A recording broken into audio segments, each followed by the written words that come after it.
Muscle contraction. In this module, you will learn about the mechanism of muscle contraction.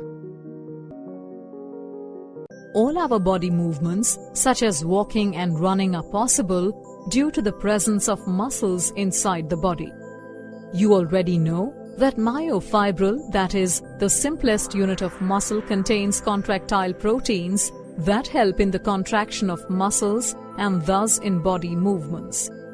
The sliding filament theory is the most accepted theory, which best explains how these proteins work to cause contraction of the muscles.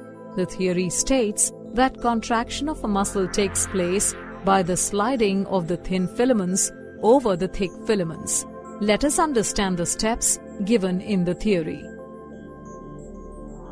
The process of muscle contraction begins by a signal from the central nervous system, CNS. The signal is brought by the motor neurons from the CNS.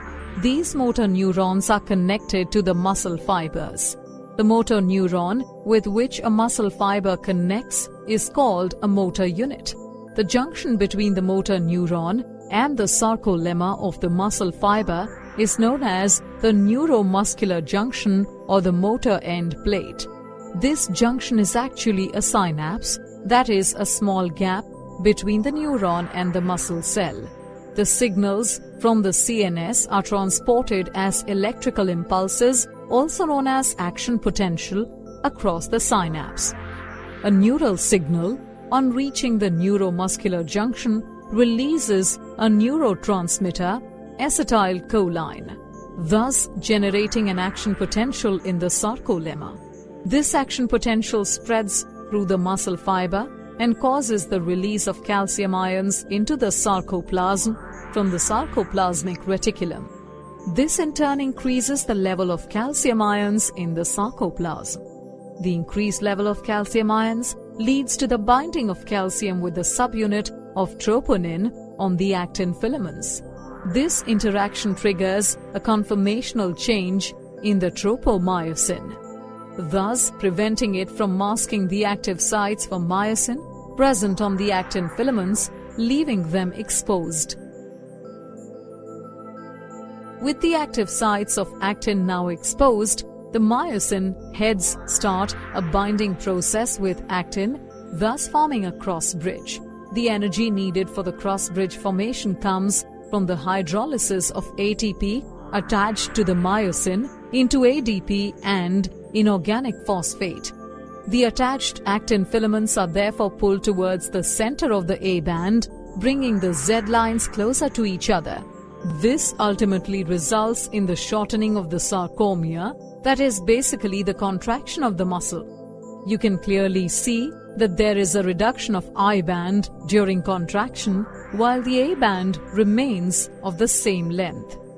ADP and inorganic phosphate are released during the shortening, thus binding the myosin head to the actin tightly. The myosin remains attached to the actin until a new ATP molecule binds to the myosin head and the cross bridge is broken. The ATP is again hydrolyzed by the ATPase found on the myosin head, and the cycle of the cross bridge formation and breakage is repeated, causing further sliding. The cross bridge cycling sequence continues to repeat till the muscle fiber is excited by the signal from the CNS. As the signal stops, no further release of calcium ions from the sarcoplasmic reticulum occurs. This enables the pumping back of calcium ions from the sarcoplasm back into the sarcoplasmic reticulum.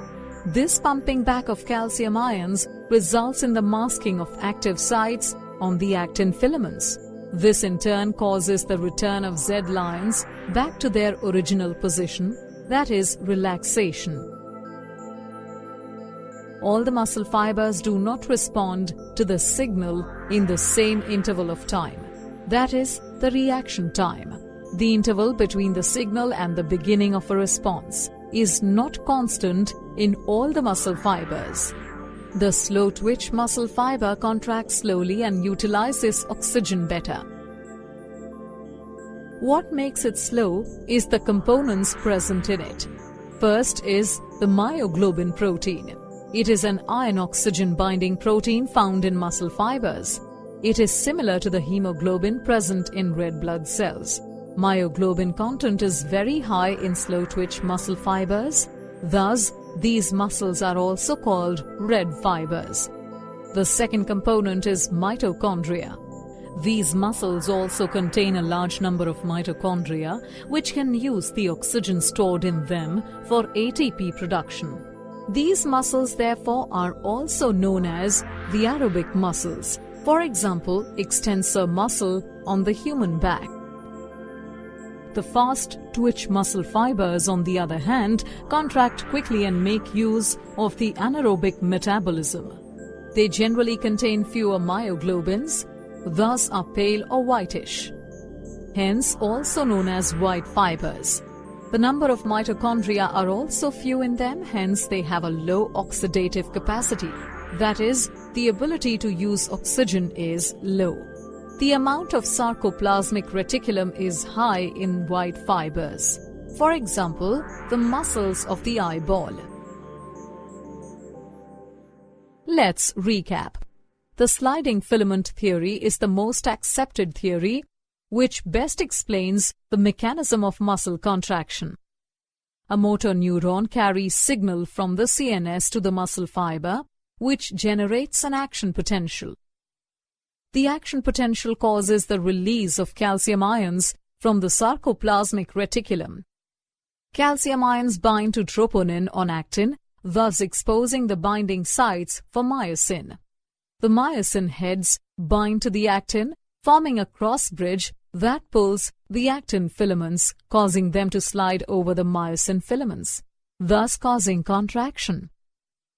Once the motor neuron stops sending the signals, calcium ions are returned back to the sarcoplasmic reticulum. This inactivates the actin, cross bridges are broken, and the muscles relax.